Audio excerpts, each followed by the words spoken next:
Hey, this is Heidi Dawson. If you love all things health and wellness and style of any kind, hang out here with me each week. I'm obsessed with never-ending improvement, and it's all in an effort to help each one of us live a wildly successful lifestyle.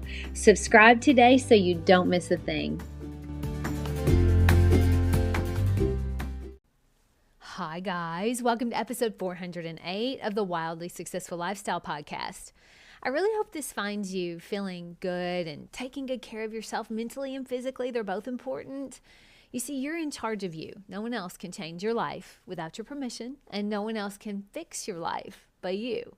So I'm glad you're here because we're working on our mental health together, at least our mental health, twice a week. So make sure you subscribe and don't forget to share so that you never miss an episode, and neither do any of your friends. All right, so I have a bunch of favorite songs. I love a lot of different music, but one that I am really loving right now is Calm Down. It's a song by, I think it's Rima. I'm not really sure. I'm not sure how to pronounce it, but Selena Gomez is also in the song.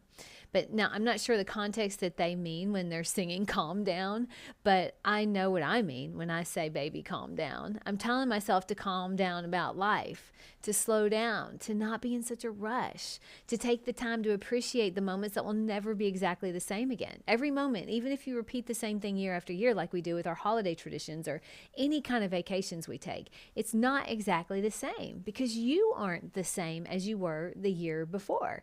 So just enjoy every single moment. I notice for myself that I tend to be a little bit of in a hurry, and I don't want to be. You may notice something different about yourself. Maybe you have a negative thought pattern, or maybe there's a loop playing in your head that keeps you from seeing your own potential. But you could be like me and just seem to always want to rush moments, or you always are on to the next thing immediately. I was walking my Yorkie, Kinsey, the other day, like I always do every morning. Now, this morning, I noticed she was taking a little longer than normal. And she was just sniffing around and just kind of moseying. I also noticed myself feeling anxious, like, why are you taking so long? Now, let me set the scene here. It's a gorgeous sunny morning. I have nowhere to be until later in the afternoon. Now, sure, I have things I could be doing, but nothing pressing. So why am I wishing this little walk with my Yorkie was over instead of enjoying the moment I have with her?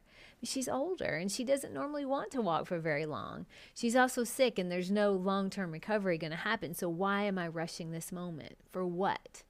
In order to enjoy that moment, I had to listen to the words of my favorite song and tell myself to calm down. This moment could end. We may not have one of these moments again. Now, I've noticed this underlying impatience to get to the next thing happens kind of often. And now that I'm aware of it, I'm noticing it more and more. I guess that's what happens when you start becoming aware of every thought you have. You have no choice but to have to deal with it, right? You start noticing everything. So the same thing happened when I was on a walk with Eric, my husband. He wanted to go the almost whole 5 miles. And in my mind, I thought, well, that just takes so long. But what else do I have to do right now that would be more important than walking in the sunshine and having great conversation with the most important person in my life? Why do I feel the need to do more than that? There's nothing I can do right now that's more important than the thing I'm doing. That's a really calming statement. There's nothing I can do right now that's more important than the thing I'm currently doing. I love the feeling of that and just the calmness of that, the way it makes me feel. Do you ever find yourself wishing you were already there, wishing to be on to the next thing, wishing Monday was over and it was Friday already, wishing the traffic would move already, wishing your baby could walk or your teen could drive? I feel you. I am you. And I know very well that the sayings, be present, be in the moment, appreciate what is, they're really valuable. But they mean nothing if they're just words on a coffee cup someone gave you or a meme your sister sends you when you don't get the promotion. I know how empty those words can sound, but I also know how empty jumping from one moment to the next without taking it all in can be. I know how unsettling it feels to always feel like you should be somewhere else and that happiness and worthiness is just around the corner when I reach that goal or accomplish that thing. In other words, I know it's easier said than done to be in the moment and be present and enjoy the journey. But what if we could? What if we could be in the moment? What if we could be present? I mean, every moment is not only lived in reality in that the moment is actually happening, but it's also lived in our head, in our thoughts about what is happening. It's our thoughts about what's happening. And those are two very different things. The reality of what's happening and the idea you're cooking up in your head about what's happening. And look, this applies no matter what you notice about yourself. Your reality is one thing, and your thoughts about the reality are a totally different thing. I'll give you an example. I was driving one day heading to look at tile for a client, and traffic was pretty intense, and I was pretty frustrated because I already had a few things on my mind that were kind of irritating me.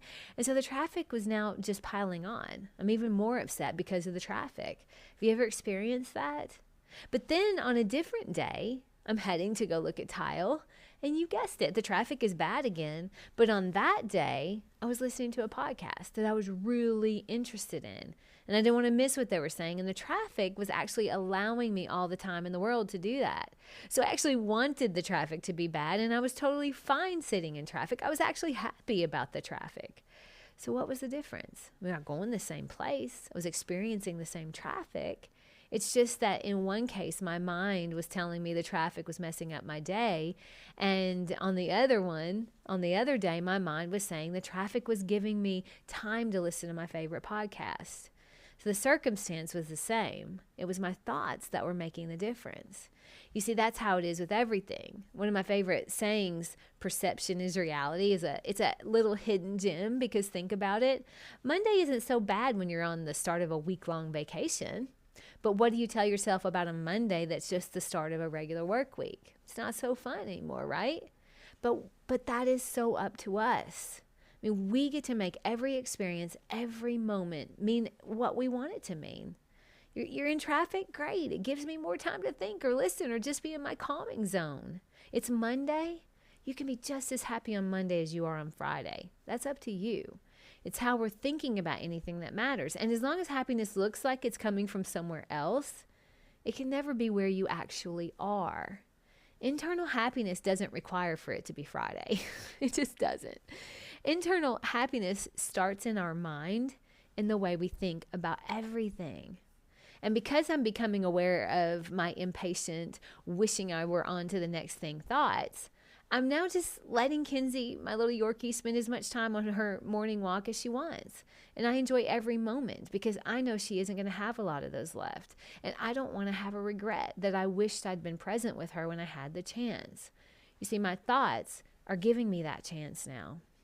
When we think the circumstance is the problem, we lose control of our ability to be happy. When we recognize our thoughts are actually the problem, our thoughts are the problem, our circumstance is delegated to whatever we decide it's going to mean. I like to be happy. I like to choose thoughts that make me happy. I know there are things that happen in life that I'm not going to be happy about, but I get to decide whether I suffer from them or not. I know I'm exactly where I'm supposed to be right this moment, and what I do with that, that's up to me. I am, with my thoughts, making things a lot better than they are, or I'm making things a lot worse than they are. I know that happiness isn't just around the corner. It is consistently inside me, hoping I notice it. It's the hanging out a little longer with grandma. It's the rolling down the window in traffic to let the sun hit your face. It's the bringing coffee and donuts to work on Monday morning because why not? Happiness is always inside you as well, begging for you to notice it. And yeah, it's there on Monday too. My challenge this week is to show yourself the difference between the reality of what's happening and the idea in your head about what's happening. Are you making that reality better or worse by the thoughts you're having? More than likely, you have a pattern of thought that's showing up in more than one area of your life. And once you recognize it, you won't be able to unsee it. Share this with 3 people who may have a pattern of thinking. I love you guys. I'll talk to you in a few days. Don't forget to subscribe and share with your friends because we're just going to keep going bigger and better places together, and I love that about us. Talk to you in a few days.